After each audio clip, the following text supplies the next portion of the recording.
Hi, everybody. My name is Chris. If you've never had me in class before, this is who I am. This is what I look like. It is a Friday morning, the first Friday morning of Communication Concepts, and I'm excited to have you all in class.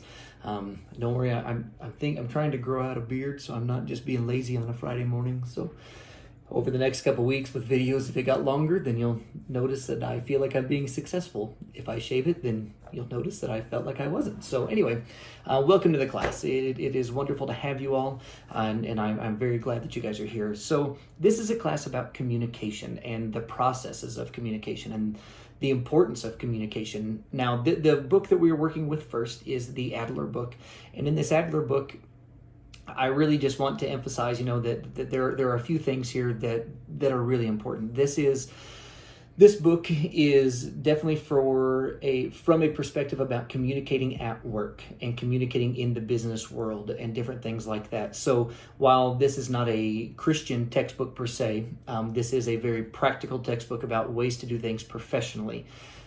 The other thing with that is that this edition, the 10th edition, is a little bit older. It's been out for a few years now. So, and as we all know, technology changes so fast. So you might be reading some of these things and go, that's not even important anymore. Nobody even uses that form of communication. That could very well be the case. However, let this be an opportunity to still look at the principles of everything that is being taught and not just the exact specifics. So, there are still principles that are definitely always good no matter what. Also, in this book, some of the verbiage that is used, it might be something that is a little bit, it might be something that maybe you're a little bit not used to. Now, if you've grown up more and only had really classes in the church world, you might see some of this verbiage and think, oh man, what in the world is that? At the same time, some of the other ones, you may, if you've been in the business world only, then you might be like, oh yeah, this is no problem. This is everything I'm doing. But I really want to just challenge us to be able to do this. Some of the things there in chapter 1 that I wanted to touch on is like communication is a process. And it's something, that we continue to do over and over again, and we will get better at it. So if you're not good at it yet, that's okay. Keep working. Another thing I want to touch on that is touched on in chapter 1 is communication is irreversible.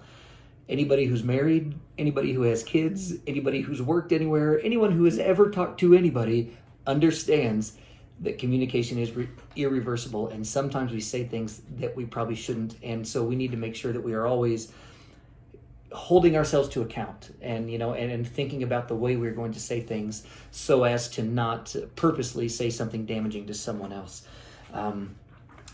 Several things within here, it talks about the need to really being sensitive to other people and to their culture and to things like that. Now, you can definitely take that to extremes where you can be oversensitive and you can be over this, and then you'll never communicate anything. My own personal opinion is that I like to do things biblically, and so I do that in the sense of saying, everything I do, I want to do in love.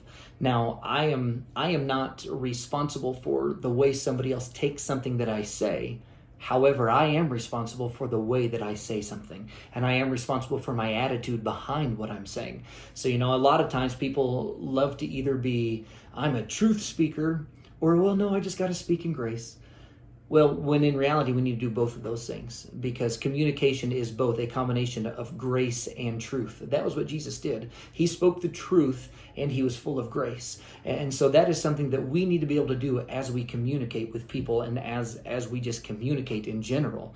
Whether you are doing that in church, whether you're doing that in the business realm, whether you're doing that with your spouse, whether you're doing that with parenting, however it might be. So we need to make sure, that we are definitely taking those things into consideration.